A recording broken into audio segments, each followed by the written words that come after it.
So yeah, this is our Q&A segment, everybody. So feel free, start to think about any questions you have. First of all, though, once you guys all get up, I'll just have everybody introduce themselves. Just give a brief introduction of your name and what you did on the project. Ladies and gentlemen, I'm Richard Walters. As you saw, I was in, thank you.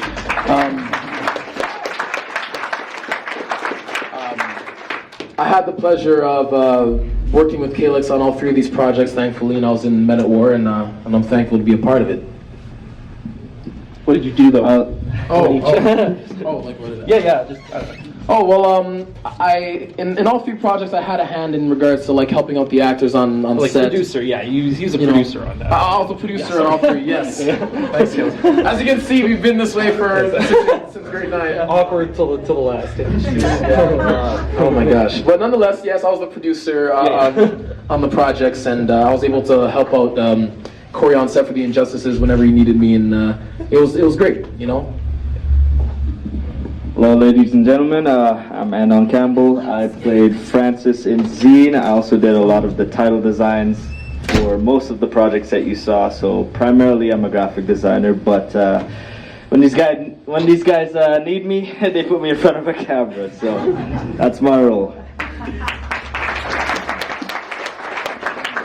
Hey everyone, my name's Corey Dixon, and I played the infamous Jude in The Injustices.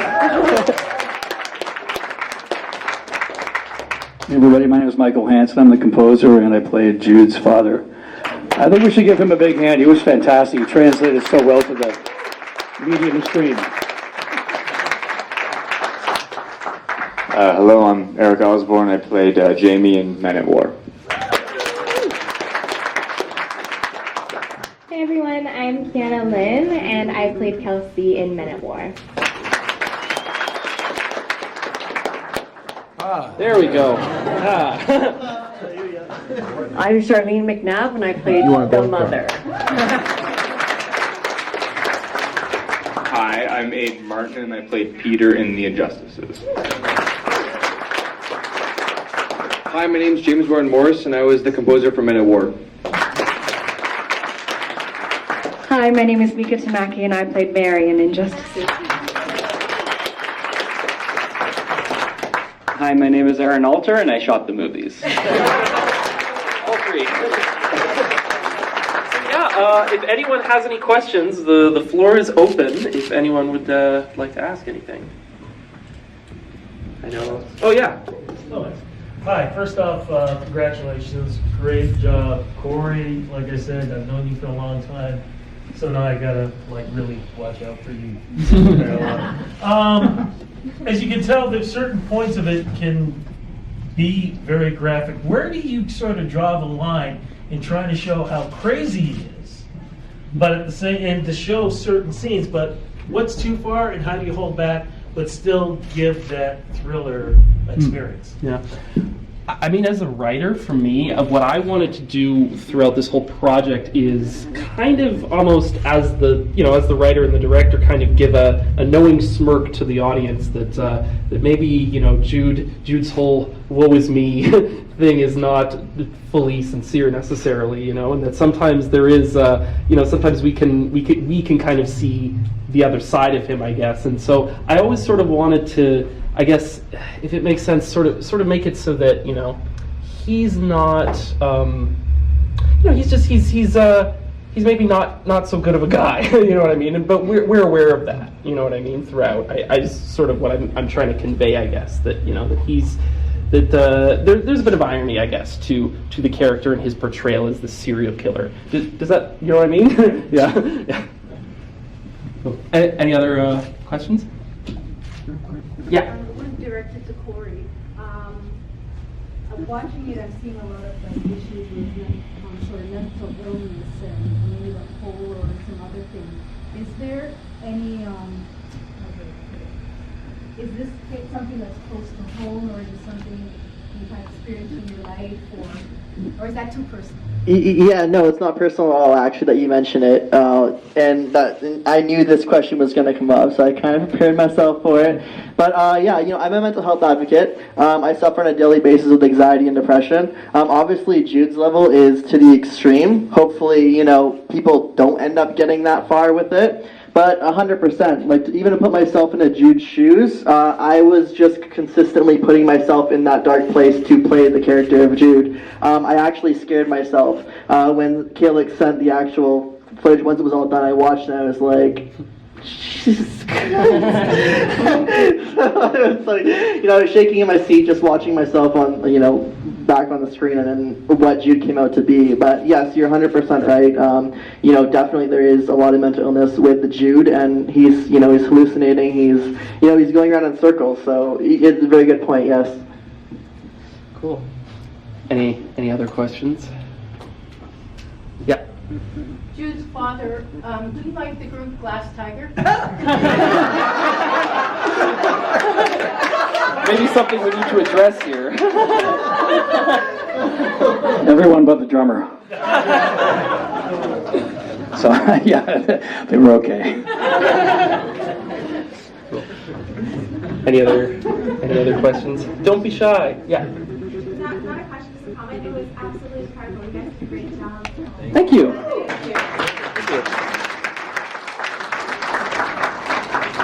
Yes. Yeah, Calyx, what influenced you in terms of direction style? Wow. It's kind of different for every project, I guess, because I'll say one big inspiration for the Injustices for the series was actually Taxi Driver, was the Scorsese movie, because I love, I sort of feel like Travis Bickle's kind of become the archetype of the kind of loner, outcast character who kind of ends up manifesting all his thoughts and into violent actions, right? And so I definitely, that was a big base and a big inspiration. And I mean, Scorsese is always a huge inspiration to me. For the other two projects, I guess it's more just kind of directing style that I try to go for, and Sidney Lumet is a huge inspiration for me just in terms of visual style and directing actors and all that kind of thing. A movie like Network is kind of always the way I sort of try to go stylistically, I guess. Yeah, and then for Zeen, obviously it's like classic mockumentaries, stuff like This Is Spinal Tap, or you know what I mean, or even like Borat to a degree, like that kind of thing. Where it's just it's kind of the mockumentary format, I guess. But, yeah. Any other questions? Yeah. One last Mm-hmm. one. This is for the cast for Men at Work, because Richard and Eric that worked together before, and I'm sorry, I forgot the young lady's name. Keana. Keana. Yeah. What was it like in terms of, I noticed that Richard's part was like Eric's conscience, and then how were you able to, how would you say, react to the action of, it's like you're talking to Eric, but really it's Richard, or you're talking to Richard, but really it's Eric. Eric, you can answer to how you felt. Like, how was that for you to have like a conscience, Yeah, it was interesting. I guess the scene where that would have been like the most prevalent was when we're outside having that kind of argument, and like the pacing is obviously we have to wait for his line before we go. But I think I don't know. I think you just sort of fall into whatever the script or the project requires, and from the beginning this was kind of always what we knew was going to happen. We knew that for me anyway, a big part was which Richard and I would kind of work together and do like improv stuff at the beginning, and just to sort of flesh out, the, like you said, the psyche of the character, and a lot of it was just kind of listening to Richard and letting him, letting, I guess, his words be a voice in my head anyway, and I guess I sort of tried to do as best as I could, but and I mean the writing helps a lot too, and you can like I said, it's sort of just like a voice in your head. You can hope to listen and see where it takes you, and try not to overthink it, I guess. Keana? Yeah. Jumping on that note, I was just going to say that Calyx's writing made it really easy for us to bring it to life. Minding the fact that we had a character who was not supposed to be there, then be there all of a sudden.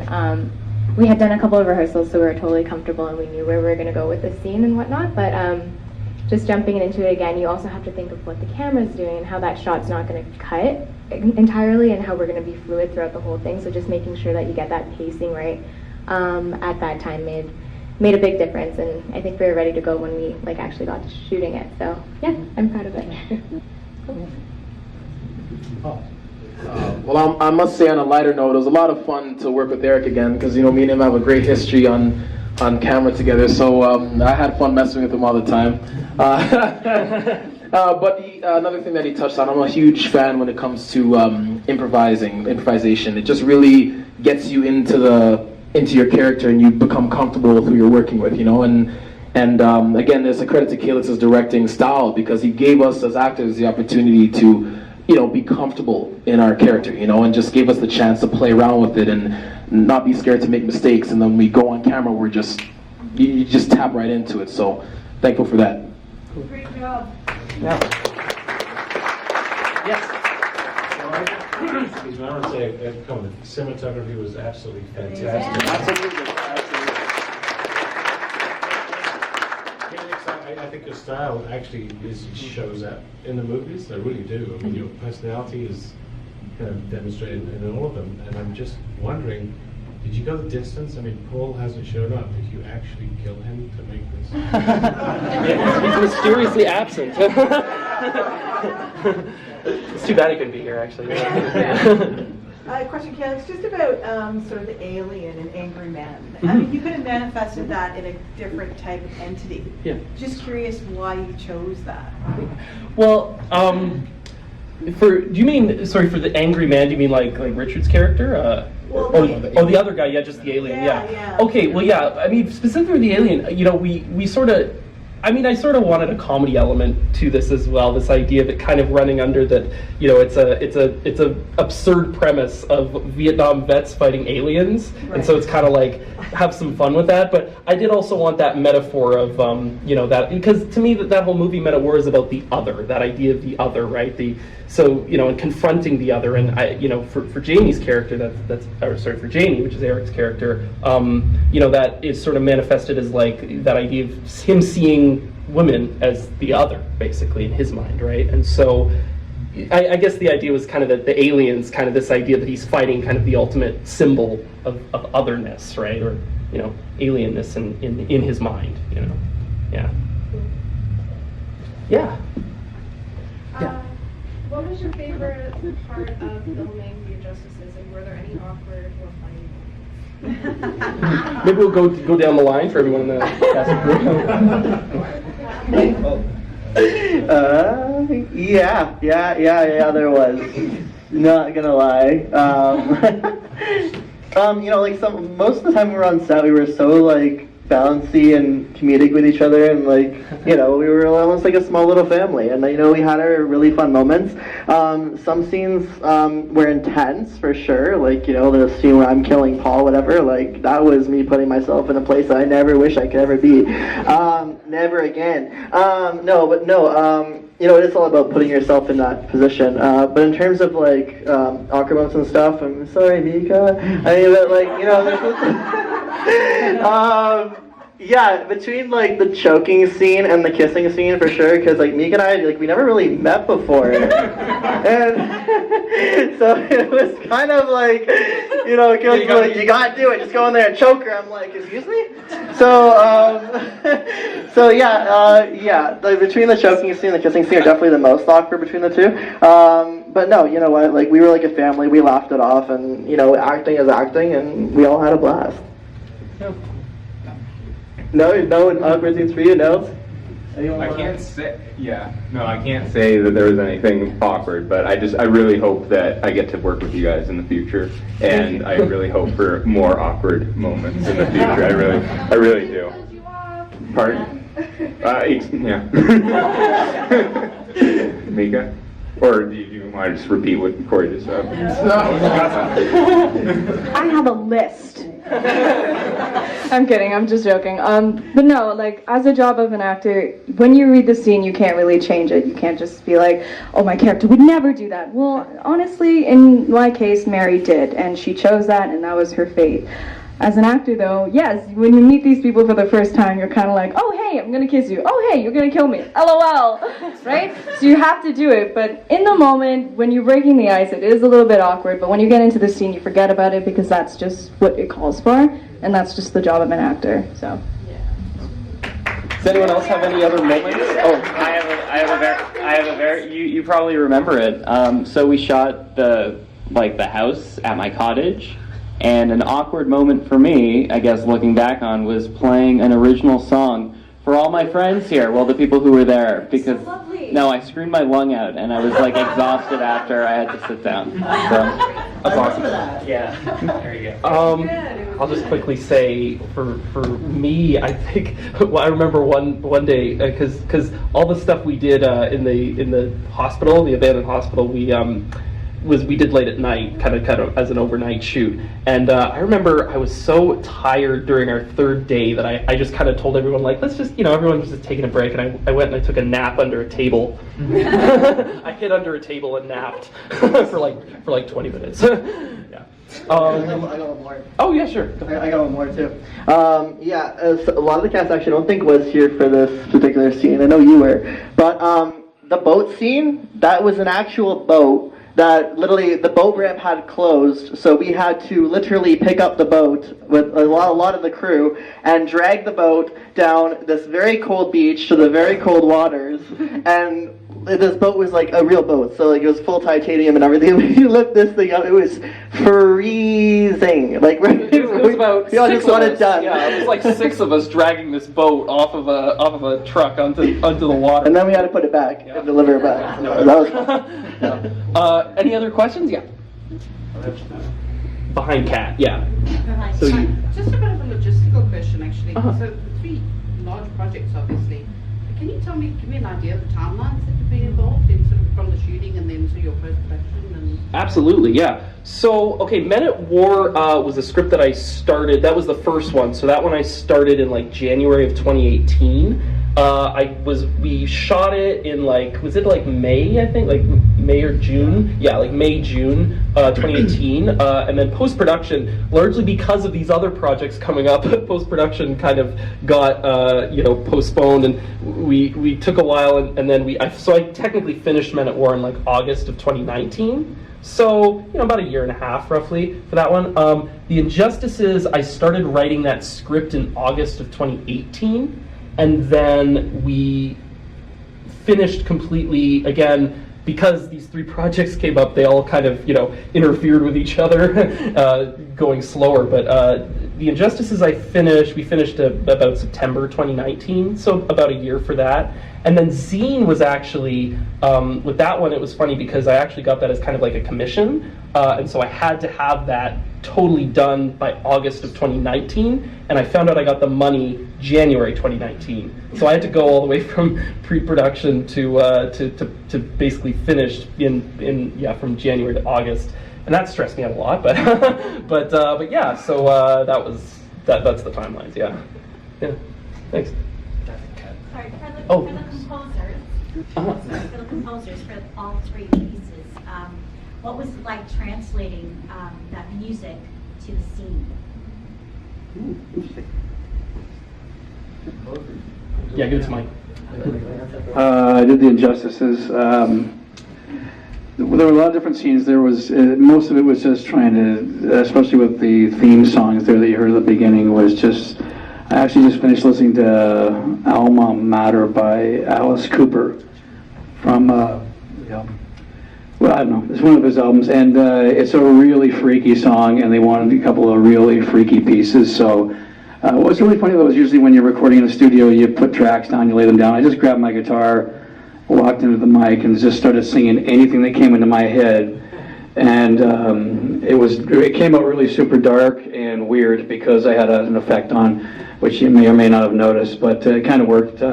Other than that, writing for scenes is just, you just look at the scene and get a feel for it and just close your eyes and go for it. Cool. Oh, pass that down to James. Oh. Yeah. Yeah, so I did the music for Men of War, and a big part of what I consider like my sound and what I try to go for is I'm really focused on color palette and making sure that the colors that we choose kind of interact cinematically and with the cinematography that's going on and the acting that's going on. So for me, it's really like combining and creating a homogeneous sound through everything. And with short films, it's often difficult because you only really have like 10 minutes or less to kind of capture that sound. So homogeny is like the really big thing for me, and accenting what's happening rather than fighting what's happening always. You know, that's for me. That's the big thing. Cool. Yeah. Do you have a question? Yeah. Yeah. So it's for Aaron. You shot all 3 of these, and I'm just wondering if you have a favorite. Oh gosh. You know, there are, I think while I'm in it, every project is like my new favorite because I love to just be hyper-focused on like what is in front of me. Zeen is very funny, so we laughed a lot. So, you know, in terms of laughs, probably more laughs on that shoot than Injustices, just by the nature of the kind of stuff we're making. But it was still, just because we made a scary movie doesn't mean we had a scary time. We had you were there, we had a lot of laughs there too. So they were all great. I have a blessed life, and I'm a very lucky man. That's right. I will say that's very true about Aaron. Whenever he's like, what you just said about like you're in love with a project, like while we're doing it, you know what I mean? You're just like, yeah, no, I feel that. Yes. I was wondering if you can explain to everybody your idea for this series, how many episodes maybe you would like to create, and maybe a story arc about Jude that you can tell us about throughout the series, but that it won't spoil any plot lines. Yeah, cool. Well, yeah, I mean, we do have a lot of kind of exciting plans for where the series is going to go. You know, I've written how many episodes? I've written 4 more episodes now at this point. And, you know, I will say that I feel like kind of the second half of the second episode is really where I do want to continue to take things, where we kind of toe that line between comedy and drama sometimes. And, you know, I definitely really, I want to have a lot of fun with where, I'll just say there's a cast of colorful characters for where Jude works. And we're going to get to know all of them. And it's going to be fun, and they're going to torment Jude, and he's going to torment them back. But yeah, no, I mean, I think in terms of just sort of where we want to go with that series, you know, beyond that, I mean, I think the idea is really, you know, another thing that I wish, you know, in a way, I wish we could have, you know, shown you more episodes for where it goes, because one thing that I am sort of trying to seed in these first 2 episodes is that reality, as we're seeing it, perceiving it in that series, and as Jude is kind of experiencing it, may not necessarily be true, right? May not be real. So the things that he's seeing and the interactions he's having, that's why maybe if you feel like maybe something, oh, like that isn't really how that would go, it's kind of intentional because we want it to feel almost, you know, we're going to kind of take things in like a David Lynch direction, you know what I mean, where things get a little surreal. Yeah, and reality gets kind of twisted in his mind because, you know, I think something about Jude obviously is that he's got a lot going on in his head, right? He's got a lot of, you know, he's messed up, right? So obviously I think his reality is going to be sort of warped, twisted, you know, and not everything is necessarily real, but yeah. And there's a lot more to tell too, like with the there's a lot more to tell too, as Calyx was saying, with Jude and his character and his background. Like, you know, there's more to know about Jude's dad. There's more to know about Jude's mom. So I mean, these 2 pilot episodes, like, they're really just the start and kind of showing you what Jude's life could be and end up being down the road. And we also want to end up, you know, throwing it back and showing you flashbacks about how Jude, you know, with his family life and stuff like that we were discussing, you know, not spoiling too much, but Jude's father and Jude's mom are going to make more appearances in the future episodes. Yeah. So yeah, you know, we, with that, like Calyx said, like, you know, we want to show more about Jude's life and, yeah. Yeah, absolutely. Actually, you just answered the question I was just going to ask, so thank you for that, but I want to still go with Mom. That's the only name we have for you, right? Yes, yes. the mother. The mother. How does it feel playing this type of a character? Because even though we get to see you for a short amount of time in this, we get a touch of the fact that you're dealing with the pain of you losing your husband, and whatever that relationship is that we're going to find out, that your son Jude doesn't want to be with you and somehow hates you in a certain way, but then you're going through your own mental anguish also. Where did you take all that from to build the character that's done so well? Oh dear. That's a big question. You know, you take things, little things from every piece of your life, you know, that you've lived, and you take those little pieces to create a character that you think that is, right? And they develop as you go on. As the episodes go on, the character will develop as you go on, right? So she's just beginning. So I think just from my own life experience and from my own knowledge as I've gone through, you know, my life so far, that's what I've taken as inspiration for her. But that's just the beginning, you know. I got a feeling something might be inherited. I don't know, but I'm kind of hoping. Did that answer your question? Yes, it does. Okay. Cool. Any other questions? Silence.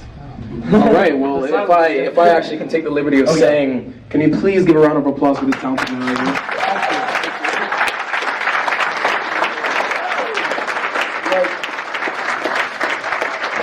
And the reason why I wanted to say that is because it's one thing to write a script. It's one thing to direct a script. It's another thing to act in that said project that you're doing and do a phenomenal job at it. And obviously I had the pleasure... And producing. And producing. It's from the movie. I'm not a modest man. But nonetheless, you know, I say this as well because it's a very, very personal thing. Me and Calyx, you know, we went to the same high school since grade 9, and we were working on, as you saw, some of those little clips you saw on Zeen were like legit films that this man would create. And from since then until now, it's been pretty much a decade since we've been working together. And just looking at the stage here and seeing, you know, the youthfulness, the extremely youthfulness that we got. You know, it's great to see that we were able to accomplish all this. You know what I mean? I'm proud to say that. I'm proud to look back on it. And you know, it's just been one heck of a roller coaster ride. We have no intention of stopping, that's for sure. And to thank every single one of you for coming out to support us, because without that, you know, you can't continue. Yeah. Seriously, thank you all so much. So yourselves, a round of applause.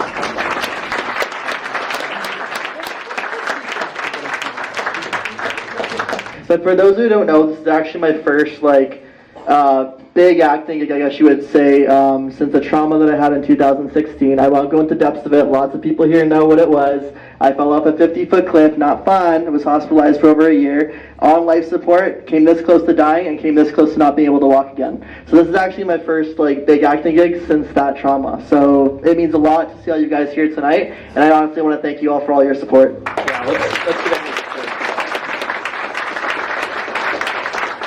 And ladies and gentlemen, thank you so much for coming to the Injustice screening.